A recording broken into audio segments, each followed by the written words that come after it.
Hello students, welcome back to the seventh lecture of sound class 9th physics. अब हम लोग बात करेंगे कुछ एप्लीकेशंस, कुछ यूजेस किसकी मल्टीपल रिफ्लेक्शन की।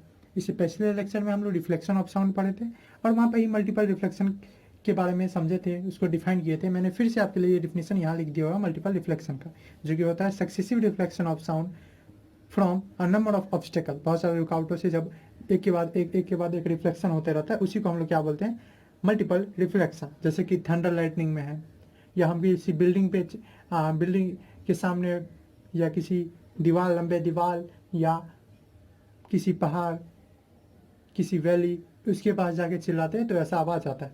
सेम चीज़। अब इसका क्या क्या एप्लीकेशन है हमारे डेली लाइफ में, तो बहुत सारे एप्लीकेशन है। हम जो ह्यूमन होता है वो बहुत चालाक होता है, वो किसी न किसी जो भी चीज़ है, नॉइज भी है भले ही, उससे ही क्या करते हैं, अपने लिए कोई ना कोई जुगाड़ पा लेते हैं और उससे भी काम निकाल लेते हैं। और सेम चीज़ यहाँ पे भी होने वाला है। ये जो है मल्टीपल रिफ्लेक्शन, वो है वैसे बहुत नॉइजी, लेकिन उससे भी हम अपना काम निकाले हुए हैं, और बहुत इंपॉर्टेंट काम निकाले हुए हैं। मेडिकल फील्ड में हो या किसी दूसरे फील्ड में हो, यहाँ तक कि कुछ एनिमल्स इसका यूज खुद करते हैं। कुछ एनिमल जैसे बैट है, वो सब खुद करते हैं इको का, मल्टीपल रिफ्लेक्शन का या रिफ्लेक्शन का यूज किस चीज़ के लिए, खाना ढूंढने के लिए। तो उसी सब के बारे में हम बात करने वाले हैं। तो पहला हम लोग बात करते हैं इसके एप्लीकेशंस के रूप में, जो कि है मेगाफोन या स्पीकिंग ट्यूब में। स्पीकिंग ट्यूब और मेगाफोन, जिससे कि आवाज़ को दूर दूर तक फैलाया जाता है। आप जरूर देखे होंगे कम से कम फिल्म में, कि कैसे पुलिस वाले जो है वो रखे रहते हैं उसको, और किसी चीज़ को, किसी लोगों को बोलने के लिए, बहुत सारे ग्रुप को एड्रेस करने के लिए उसका यूज करते हैं। अब बात आता है कि इसमें वो मल्टीपल रिफ्लेक्शन का कैसे यूज करते हैं, मेगाफोन में या स्पीकिंग ट्यूब में वो कैसे यूज करते हैं, तो इसके बारे में पढ़ेंगे हम। पहला चीज़, in speaking tube multiple reflection का यूज कहाँ होता है, इन स्पीकिंग ट्यूब, या आप क्या लिख सकते हैं उसी को, और मेगाफोन। आपको फिगर दिख ही रहा होगा ऊपर में।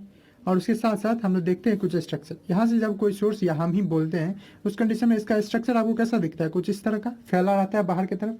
इधर से हम अपने माउथ से कोई चीज़ बोले, और जैसे मान लीजिए हम अपने माउथ से कुछ बोल रहे हैं, यहाँ से एनर्जी गई। अब इससे क्या होगा, ये यहाँ से जो साउंड निकला ये यहाँ गया, अब यहाँ इससे टकराया, ये क्या होगा, अब यहाँ है तो ये रिफ्लेक्ट करेगा, इधर आया, फिर से अब यहाँ आया, फिर ये जो सरफेस है ये एक रिफ्लेक्टर के रूप में काम करेगा, फिर इधर से यहाँ रिफ्लेक्ट करेगा, फिर यहाँ से ऐसे, यहाँ से ऐसे, ऐसे करते करते इससे होगा क्या, क्या आप इमेजिन कर सकते हैं।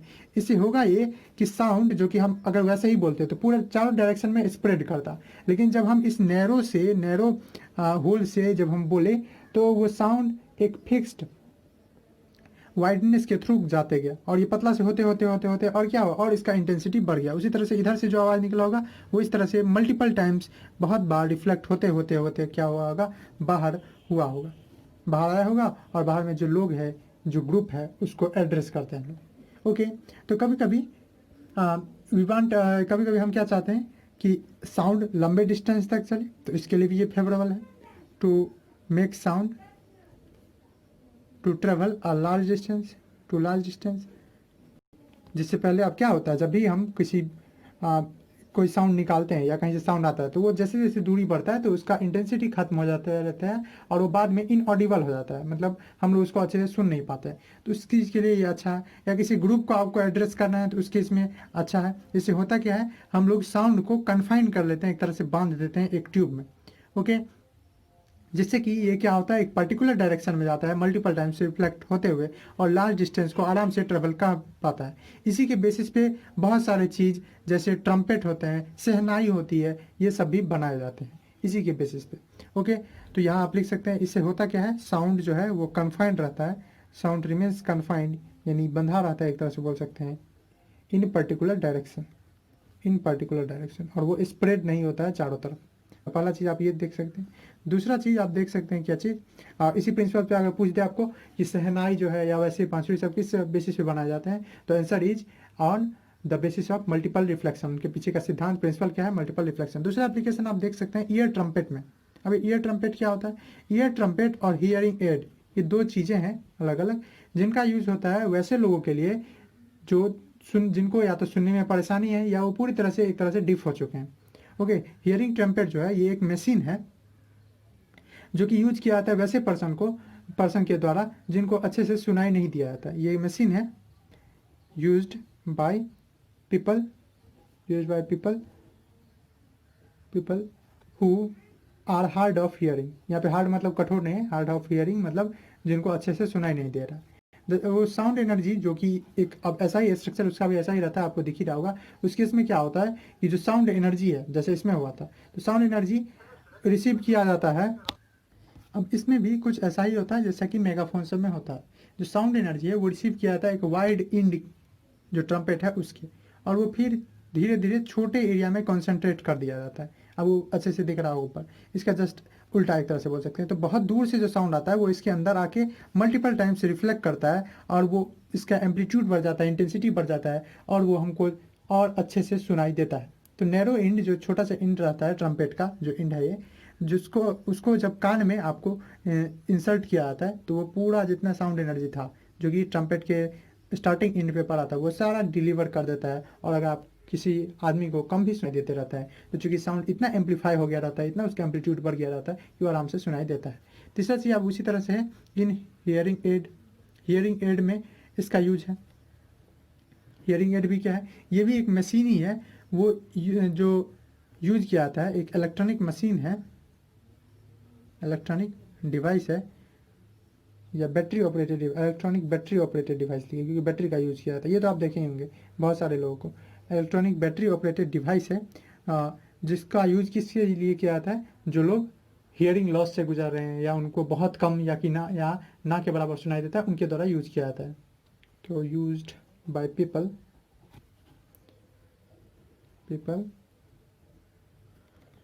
Who are suffering from hearing loss.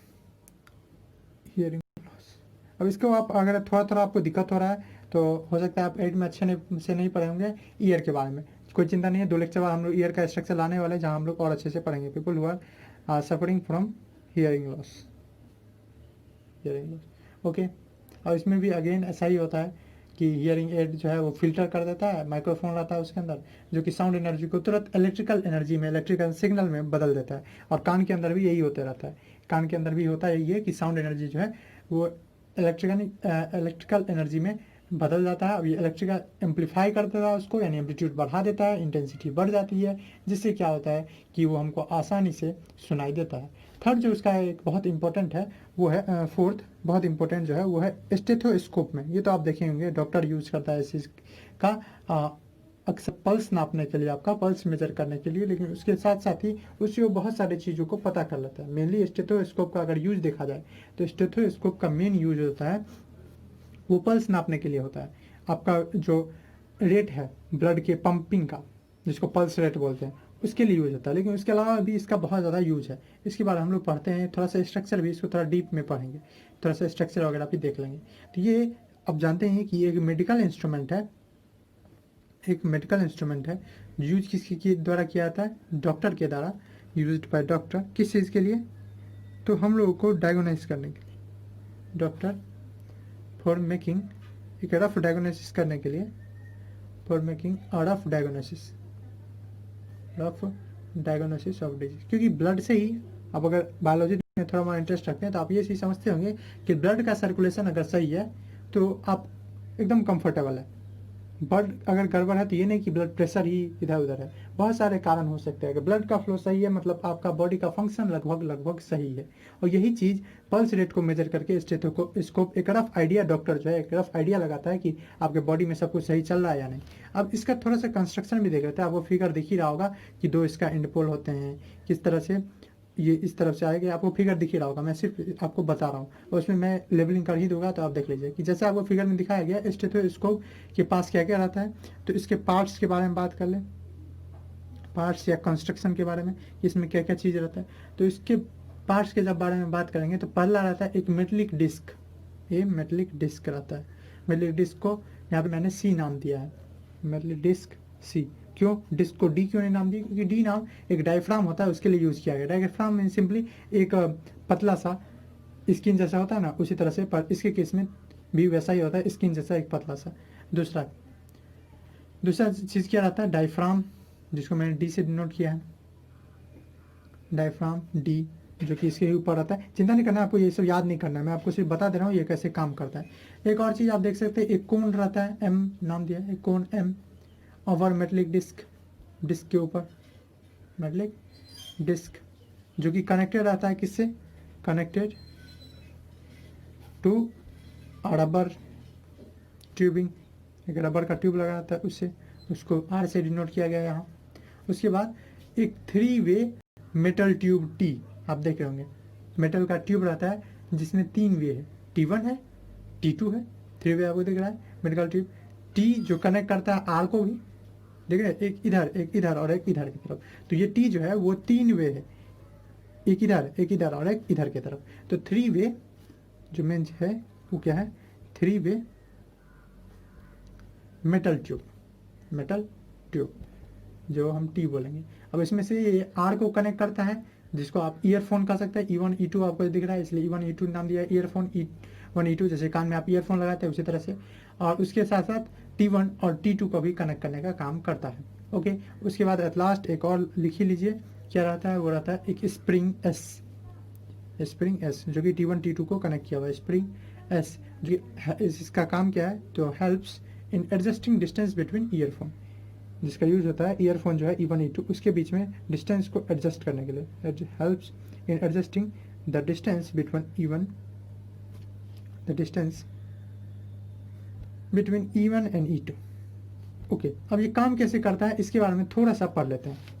Working, तो वर्किंग के बारे में समझे तो देखिए आप देख रहे होंगे मेटल केस वर्किंग। एक मेटल केस सी है जो क्या किया हुआ है, डायफ्राम रखे हुआ है। उसको जब प्रेस किया जाता है, डायफ्राम को प्रेस किया जाता है कहाँ, आपके बॉडी के किसी पार्ट में, मेनली चाहे हार्ट में या हैंड पे या दूसरे पार्ट पे, तो वाइब्रेशन जो है उस पार्ट का, वाइब्रेशन कहाँ से आएगा, ऑफकोर्स ब्लड जो पंप कर दे रहता है, तो वाइब्रेशन जो है उस पार्ट का वो उस पूरे ट्यूब से होते हुए क्या होता है, कम्युनिकेट होता है। ये ट्यूब में अगर एक जूम करके देखा तो कुछ इस तरह का ट्यूब।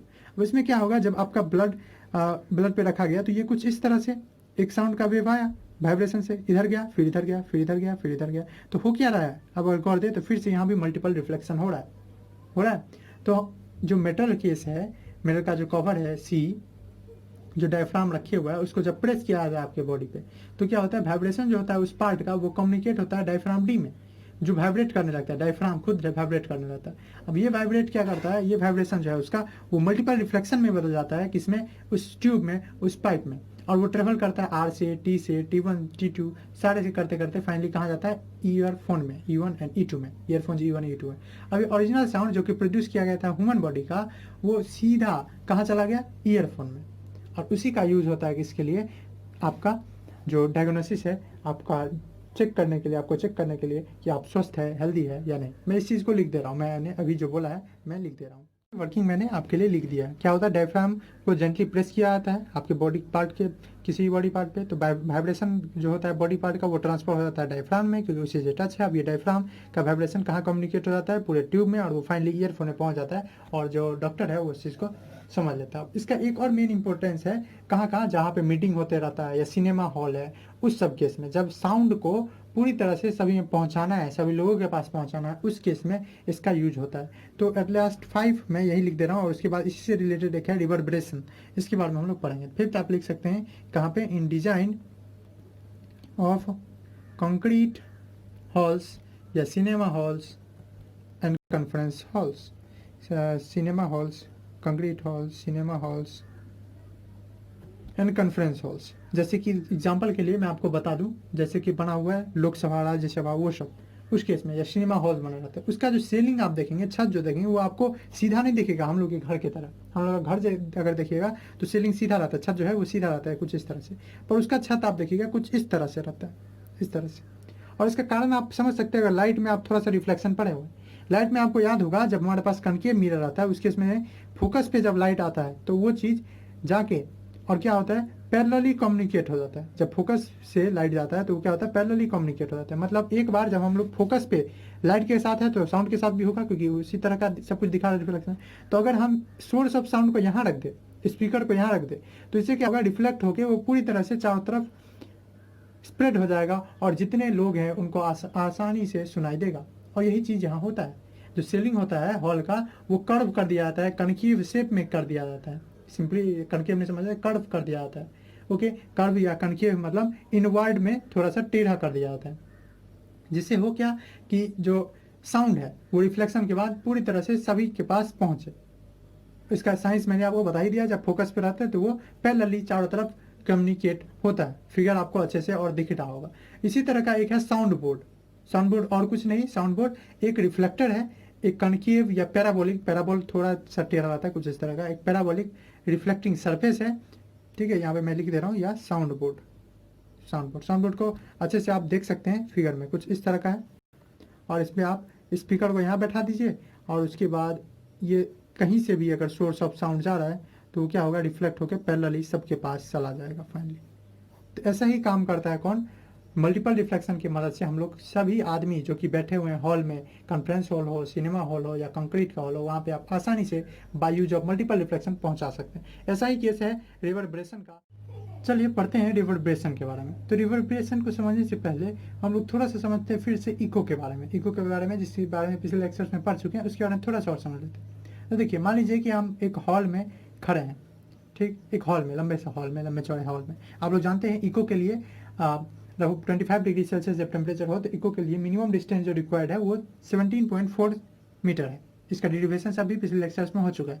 तो मान लीजिए कि हम खड़े हैं एक हॉल में, ठीक, और हम क्या किए, एक क्रैकर को फोड़ दिए, एक फटाका फोड़ दिया। उससे होगा क्या, तो उससे आप देखेंगे कि उसी फटाके का आवाज़ 2-3 बार आप सुनेंगे।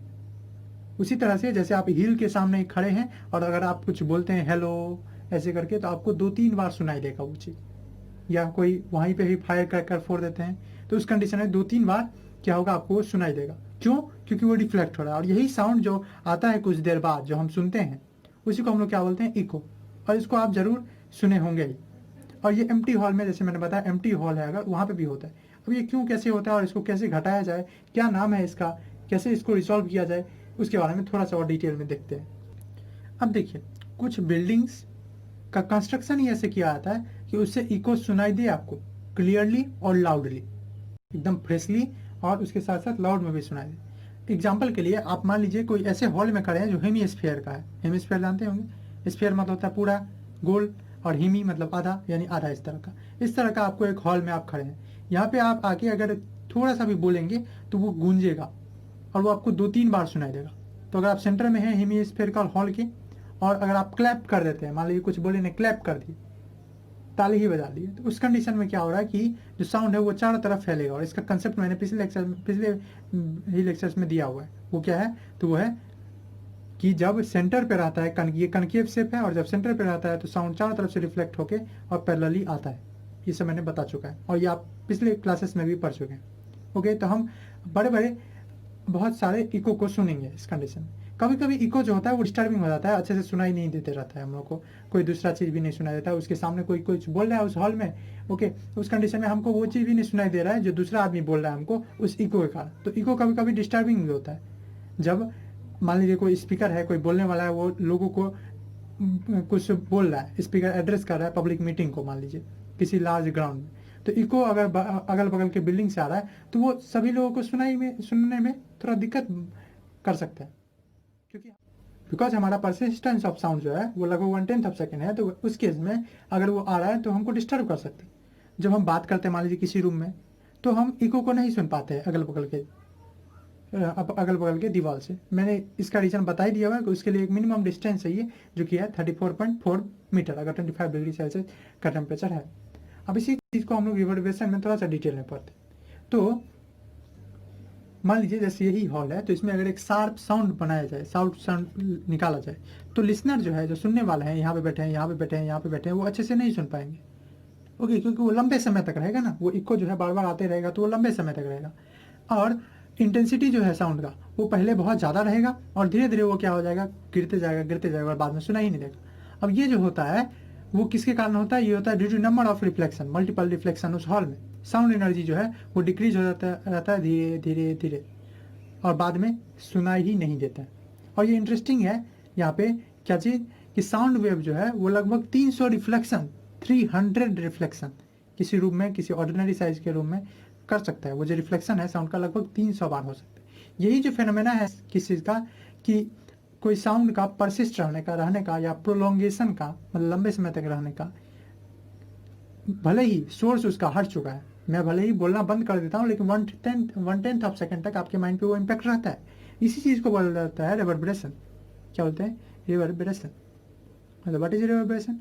तो रिवर्बरेशन क्या है? तो ये एक फिनोमेना है, घटना है किस चीज़ का? The phenomena of Audible sound, phenomena of persistence of sound, या यहाँ पे छोड़िए प्रोलोंगेशन लिखिए, persistence of sound, the phenomena of persistence of sound is what are the phenomena of persistence of sound, कब?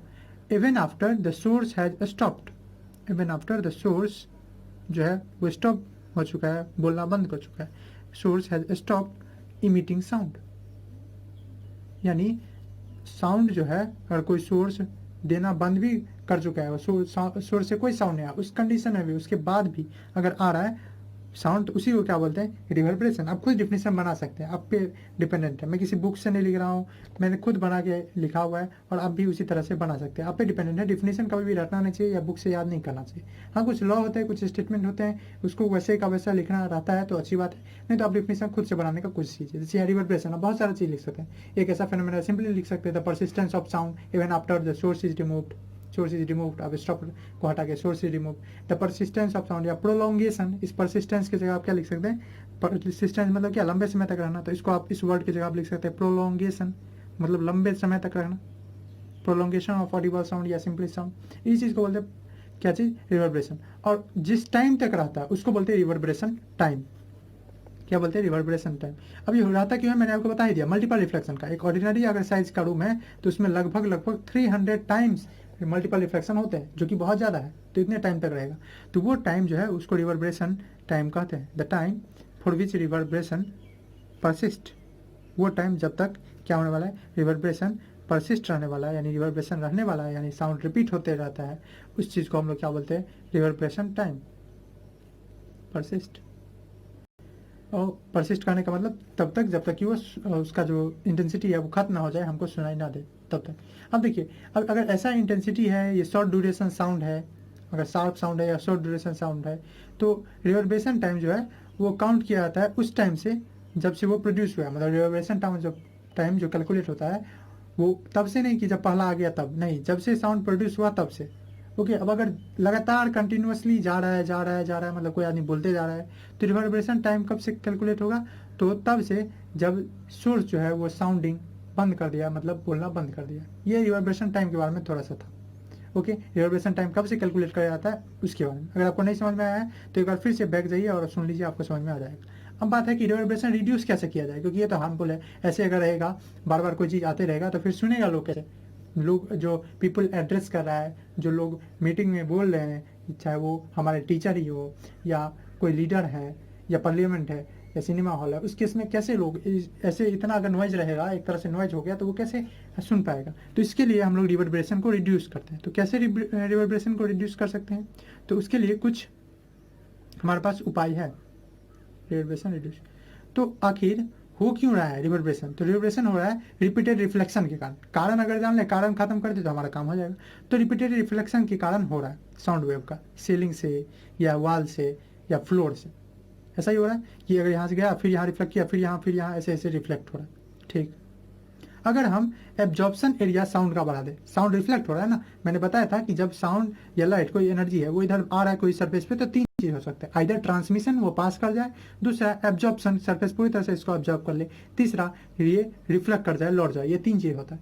तो हम अगर सरफेस को ही, जो सीलिंग है इसका, छत है या फ्लोर है या वॉल है, उसको ही अगर हम एब्जॉर्प्शन करा दे, सारे साउंड को एब्जॉर्ब करा दे, तो काम हमारा बन सकता है। अब इसके लिए क्या किया जाए? तो इसके लिए जो मेन काम रहेगा हमारा कि आप उस एब्जॉर्प्शन एरिया बढ़ा दो। अब एब्जॉर्प्शन एरिया कैसे बढ़ाएंगे? तो उसके लिए बहुत सारे तरीके हैं। जैसे हम कवर कर दें, कवरिंग वॉल या सीलिंग बाय एब्जॉर्बिंग मटेरियल, कुछ एब्जॉर्बिंग मटेरियल से। अब ये एब्जॉर्बिंग मटेरियल क्या होगा? तो बहुत सारे हैं, जैसे ग्लास वूल है, फाइबर बोर्ड है, बहुत सारे और भी चीज़ें हैं। कर्टेंस है, कर्टेंस आप लगा दीजिए, लाइक हैवी कर्टेन। अगर मोटा मोटा कर्टेन अगर लगा देते हैं तो आप देखेंगे साउंड नहीं आ पाएगा, साउंड को ऑब्जर्व कर लेगा। तो हैवी कर्टेन आप लगा सकते हैं, ग्लास वूल है, फाइबर बोर्ड है, ओके, फाइबर बोर्ड इटीसी बहुत सारी चीज़ें, कोई मोटा मोटा चीज़ लगा लीजिए, कपड़ा ही, इससे आप साउंड को रिवर्बरेशन को रिड्यूस कर सकते हैं। ओके, अगर फ्लोर पे हम लोग ऑर्डिनरी वॉल न करा के हम लोग क्या कर दे, अगर कारपेट लगा दे, उस कंडीशन में भी हो सकता है, कारपेटिंग यानी कारपेट लगा दे द फ्लोर। और क्या चीज़ है, तीसरा चीज़ आप क्या कर सकते हैं, आप कर सकते हैं अपहोल्स्टरिंग द फर्नीचर। इसका क्या मतलब है, इसका मतलब है होल्स्टर का मतलब होता है, होल्स्टर का मतलब होता है लेदर केस। मतलब आप क्या कर दो, आप फर्नीचर पे लेदर का कवर लगा दो। इससे क्या होगा, अगेन वो सब चीज मेन हमारा एक ही मकसद है कि एब्जॉर्प्शन एरिया बढ़ा दो, जिससे कि साउंड एब्जॉर्ब हो जाए। तो फॉस्टरिंग द फर्नीचर और भी बहुत सारे हैं। मेन आपका काम क्या है, एब्जॉर्प्शन करा दो साउंड का, और इसके लिए आप बहुत सारे तरीकों को अपना सकते हैं। सबसे फेथफुल जो है वो क्या है, तो वो है आपका मोटा मोटा कपड़ा डाल दो, या आप सीलिंग के लिए क्या करते हैं, तो सीलिंग के लिए कुछ एब्जॉर्बिंग मटेरियल का यूज़ किया जाए, सीलिंग के लिए, छत बनाने के लिए एब्जॉर्बिंग मटेरियल का, उसी तरह से। अब क्या जरूरी है कि सारे रिवर्बरेशन, जितना रिवर्बरेशन है, सारे अमाउंट ऑफ रिवर्बरेशन जीरो कर दिया जाए? नो, रिवर्बरेशन कुछ अमाउंट जरूरी है, ये हमको सुनने में भी अच्छा लगा, एक हद तक रहे तो अच्छा लगता है रिवर्बरेशन, रिपीटेशन साउंड का। लेकिन अब बहुत ज़्यादा हो जाए तो वो नॉइज क्रिएट कर देता है। तो रिवर्बरेशन रिड्यूस जरूर किया जा रहा है, पर खत्म नहीं करना जा रहा है, खत्म नहीं किया जाए। मैंने क्या लिखा है, हाउ टू या हाउ इज रिवर्बरेशन रिड्यूस, मैंने ये नहीं लिखा हाउ इज रिवर्बरेशन इलिमिनेटेड। तो ये आपको समझना है, रिवर्बरेशन डिजिटेबल भी है, हम लोग चाहते भी थोड़ा रिवर्बरेशन हो, ऐसा नहीं कि पूरी तरह से रिवर्बरेशन को खत्म कर देना, थोड़ा अमाउंट, कुछ अमाउंट रहना चाहिए। तो आई होप कि आपको ये सब कुछ समझ में आया। कोई दिक्कत है तो आप कमेंट बॉक्स में अपनी दिक्कत को शेयर कर सकते हैं, कुछ अच्छा लगा हो तो उसके बारे में बता सकते हैं। चलिए तब तक के लिए इतना ही। नेक्स्ट वीडियो में हम लोग मिलते हैं फिर से रेंज ऑफ फ्रिक्वेंसी और वहाँ पे ऑडिबल इनऑडिबल साउंड के बारे में बात करेंगे। Thanks for watching.